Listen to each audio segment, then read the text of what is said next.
welcome back. Okay, so today we are going to be, I'm in a rolly chair and I'm vibing, if that's why you're wondering why I'm moving. But anyways, so today we are going to talk about pharm. I took pharm 2 semesters ago in fall. I took pharm in the fall. And I took pharm with MedSurg 1. The reason I'm going to talk about pharm first is because I feel like pharm was really, really difficult. I mean, some people really liked it, but I personally struggled with it. I just felt like it was like a whole new language. You kind of base it from microbiology. You learn a lot about it in microbiology. Not a lot about it, but that's where you get your basis from, I feel like. But pharm is very, very hard. It's a whole new language. I felt like so lost in all the signs and the symptoms and the different drug classes, and I honestly like barely made it through pharm. Like, I was failing pharm for like the first half of the semester. I barely pulled it out of my ass at the end of the semester, and I ended up with a B, thank God. But yeah, so pharm was very, very difficult, and I personally, I feel like everybody was different with how they like learn things, but I used Picmonic, and I also used Kathy Parks, her flashcards, and her YouTube videos, and then I also relied on ATI pretty heavily, the ATI book and the ATI resources on the ATI website. If you don't know what ATI is, it's a software that a lot of nursing schools use. It has a lot of like clinical simulations and quizzes and tests. A lot of times your professors use their site to proctor exams on it. ATI has a lot of like your clinical skills checkoffs, things like that, like videos that you can watch, those kind of things. So ATI is pretty great. I love ATI, and also they give you like, whenever your school uses ATI, you get like a free, it's not free, you pay for it like through your schooling, but you get like an NCLEX review, and they like give you things to help prepare for the NCLEX also. But ATI was like super important for me for pharm, because I feel like the textbook was very, very, like, you're looking through a dense ass forest trying to find one tree. You know what I mean? That's how I felt with the textbook personally. When I did get into the textbook, I would like skim. I never read full chapters ever, because it was just too much. I didn't have the time. It was way too much material to cover. So typically I would skim through the chapters. I would read the key points at the end of the chapters. I would do the end of the chapter questions, and usually I would use the end of the chapter questions to guide me for like, okay, what do I not know? What do I need to know? What do I need to review? What's kind of like, I remember it but not real well. So I was real big on using practice questions to gauge, you know, where I was. And then also, I didn't learn this in pharm, I learned this much further along, but I learned that practice questions are like your saving grace. Like, you can read, and it doesn't matter. Like, if you're not doing those practice questions and really like solidifying what you're learning, pulling the pieces together, really understanding what they want you to know, that's what the questions do. If you're not doing practice questions, you will not be successful, because I struggled my ass off in fundamentals and in pharm and MedSurg 1, and it's because I wasn't doing enough practice questions. Like, it was a really hard, I was a big reader in my prerequisite, so it was really hard for me to go from reading all the time to now I need to be reading and doing practice questions, and kind of balancing the two to get a good, I guess a balance, I guess, is what you're trying to find. I don't know, but again, everything is different from everyone. So for me, it was like key points, practice questions, ATI, Kathy Parks, like those kind of things were really like hit home for me. And then our professors also did test reviews. If your professors don't do test reviews, maybe bring it up. Some professors are really touchy about it because of the security of the test questions. So I don't know, some professors don't like it, some professors are really big on it. I personally love test reviews. There's nothing better than to go through your entire test as a class with your professor, each question, and analyze the question. Why was this wrong? Why was this right? What do you need to look for? What process were you using to answer this question? Were you using A, B, C? Were you using the nursing process? You know, were you using safety? How are you approaching this problem that got you this answer? You know what I'm saying? And then if that was wrong, the professor will usually say, okay, well, this is the way you should have went about it. You were going about it in the wrong way. You were approaching it in the wrong way. And this was the most critical, prioritized, whatever thing that you needed to do at that moment. So I feel like test reviews were also, they're just really important. They help a lot, you know. And in pharm, I didn't have test reviews. So I struggled.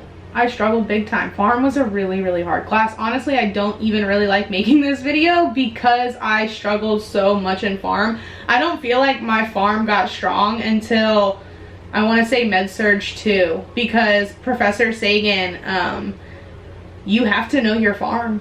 Like for Med-Surg 2, you have to know your pharm. It's not a joke. So between pharm and Med-Surg 1, and then Med-Surg 2, and then mental health, now I feel very confident with my pharm, whereas in like, I didn't when I took my ATI pharm exit test. Like, I did not feel confident taking that test. I feel like had I taken it now, it would have been better, because pharm is just a class. But it's not just a class. Pharm is in every single nursing class you'll ever take until you graduate, and then once you're in the field, pharm never goes away. I feel like there's no way to 100% know pharm. In the real world, you can look stuff up. You have all kind of medical databases and systems and things that you can use to make sure that you're doing the right dosages, the right medications, to make sure it's not interacting with things like that. So I feel like it's kind of unrealistic in nursing school, you know what I mean? Because it's not like that in the real world. But also at the same time, they want you to have a good base of things, because some medications, like, you need to know that will fucking kill somebody. You know what I mean? Like, you can't. So, I mean, I understand, but at the same time, I feel like in the real world, you can check whatever medications you're giving before you give them. I mean, obviously, unless it's like an emergent situation, but we're not talking about that. We're talking about passing regular meds in the med room. But, and when you're in the med room, you can look medications up. When I've been in the clinical setting, whatever nurse I was following, if we were passing meds, if I was unaware of the medication, we would stop, we would review the medication, we would talk about what it was for, and then we would go give the medication. If I already knew, if I had already passed, if we had already done that med, then typically she'd ask me a few questions, and then we would move on from it. But if I had never given that medication before, it was like, okay, oh, stop. Let's learn about it. What are we doing? Why are we giving it? How much should be given? What could happen? What could it interact with? Because these are all things that are so important. So I personally feel like that wasn't really solidified until I was further on into the program. Pharm did not give that to me. It was a quick, fast, hard class. It wasn't, I think it was like 4 credits. It wasn't even very many credits. So there was no clinical aspect to it, no lab aspect to it. It's just lecture. I hated it. I hated pharm so much, but I really like medications and learning about it. But in Med-Surg, I liked it. I didn't like pharm. So yeah, so I'm just gonna go ahead and end this video because I don't really want to keep rambling on about it. But so for me, I feel like the things that really got me where I needed to be with pharm was, number 1, practice questions. Practice questions, practice questions, practice questions. Practice questions, practice questions. I cannot say that enough. Everybody said it to me. I did not listen. Practice questions, number 1. Number 2 is, you know, I want to say ATI, because ATI breaks down your book and it's like more condensed and like gets to the point, whereas in your book kind of has a lot of fluff to it. But then also ATI can kind of mess you up because it doesn't have enough. So you kind of have to find that balance. But if you need to like get the information in real quick, or you're just reviewing or whatever, then ATI is like key. So practice questions, ATI. End of your chapter resources. All of my books come from Evolve. So Elsevier, whatever the hell, it's elsevier.com, and then it's Evolve, or is their like online thing. But anyways, so they have end of chapter key points, end of chapter practice questions, end of chapter NCLEX, like scenario situations. They have all kinds of end of chapter resources. Utilize those. Do not waste them. Do not ignore them. Utilize them. ATI has a lot of online resources. Make sure to utilize those. They have apps. They have tons of free apps that you can do. ATI has a free app that you can do reviews on. That's great. There's a lot of other apps like I want to say UWorld, like that have like free demos. Picmonic has free demos, so you're not going to be able to like use it like to its full like ability, but you'll get 5 or 10 practice questions a day. So yeah, I feel like if you do those things, then you should be able to be successful. I was really big on Kathy Parks also. I loved her videos and her flashcards because it was just like, it had all the information. You could bring it anywhere with you. Let's see if I have any out. Okay. So these are Kathy Parks flashcards. I'm just gonna show them real quick before I end the video. So this is her Pharm flashcards. This is what they look like. So the first section is the nervous system and their benzos. So like I have like writing and I've highlighted on it and stuff. But anyway, so you just come here and it'll say like olazapam, and then it'll have other benzos. What'll be like diazepam. It's just like I don't know how to pronounce all these words properly, so I'm not gonna try, but it's fine. But anyways, and then it has like, you know, the indications, the mode of action, side effects, key points, and then like whatever wasn't on here that was like, say maybe in my textbook or maybe on ATI or something like that that I felt like was important, I would go in and I would like write on the bottom. You can see like, I don't know if you can see it, but I would like write in on the bottom or on the sides, see? So that way I would know like, okay, so this is like bare minimum on this card, but then I would add in other stuff and that would help for like the textbook. Because I want to say that like ATI, like they have like their quizzes and exit exams, and I feel like they're more general and your textbook exams are more in depth. And I feel like Kathy Parks is the best for practicing for ATI exams also. But pharm is a hard class. It's really hard. I really struggled with it. Like I really honestly don't even know how to give advice on the class itself, because I feel like I didn't become more comfortable with pharm until, you know, 2 semesters after that class. So I mean, I passed it, but it was hard and it was a lot, and I still feel like I always double check myself, and like medication makes me so nervous. It's so serious. And so yeah, just be super cautious, study your ass up, use your resources, use YouTube, get online.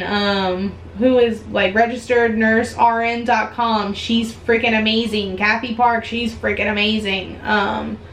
You know, really anything you can think of, you can go on YouTube and you can find a video for it. And it may not be exactly what you need, but it's something. Also, commuting. If you commute to school, use that time to listen to a lecture, even if it's not your professor's lecture. Like even if you don't record your professor's lecture, that's fine. Go on YouTube and be like, you know, nursing, med-surg 1, nervous system, you know, and listen to a lecture on that on your way to school. Don't waste the time listening to music or something like that. And I know you're like, oh my god, I'm so overwhelmed, all I ever do is school, blah, blah, blah. I need 2 seconds to myself.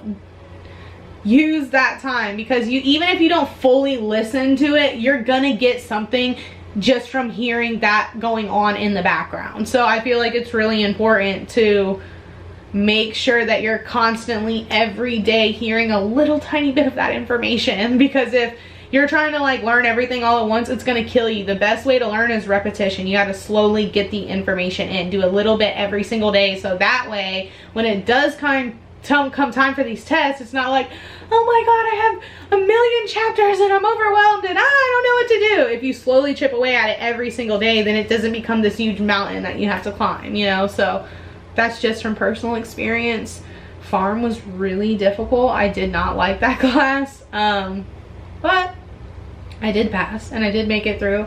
And I can say now that I'm 2 semesters after pharm and going into my last semester, I feel much better. So if you are in pharm and you're dying, don't fret. It gets better. It's not gonna just disappear and you're not gonna learn anymore. It'll be in every class, and then you'll learn more when you're in the field, and it's gonna be okay. Everybody goes through this struggle, every single nurse. I know sometimes it feels like these nurses forget that they were once us, but they were. Everybody was. Everyone has to go through this journey, walk this walk. So you're not alone. Just keep putting your feet to the ground and keep on moving. You know, that's all you can do. So that's all I got to say about pharm, and I will be back with another video. Until then, I'll see y'all later. Bye.